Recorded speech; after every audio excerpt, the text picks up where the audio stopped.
వంట చేసేందుకు ఒక్కోసారి బద్ధకంగా అనిపిస్తుంది. సింపుల్గా అయిపోతే బాగుంటుందనే ఫీలింగ్ కలుగుతుంది. అలాంటి టైంలో ఈ టేస్టీ వెల్లుల్లి తాలింపు అన్నాన్ని ట్రై చేయండి. ఘాటైన వెల్లుల్లితో పాటు కారం, గుమగుమలాడే తాలింపుతో రుచికరంగా ఉంటుంది.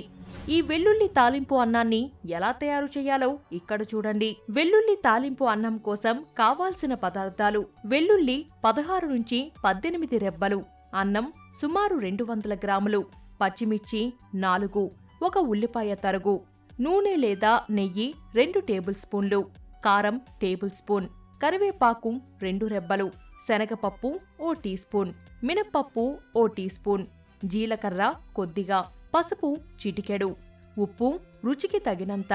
వెల్లుల్లి తాలింపు అన్నం తయారు చేసే విధానం: ముందుగా అన్నాన్ని వండుకొని పక్కన పెట్టుకోవాలి. చద్దన్నంతో కూడా దీన్ని తయారు చేసుకోవచ్చు. ఇప్పుడు చిన్న రోలు తీసుకొని దాంట్లో గుప్పెడు వెల్లుల్లి వెయ్యండి. తరువాత ఇందులోకి కారం, రుచికి సరిపడా ఉప్పు వేసి బాగా దంచండి.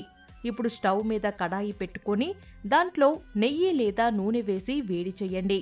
నూనె వేడెక్కిన తర్వాత జీలకర్ర, శనగపప్పు, మినప్పప్పు వేసి ఫ్రై చేసుకోండి.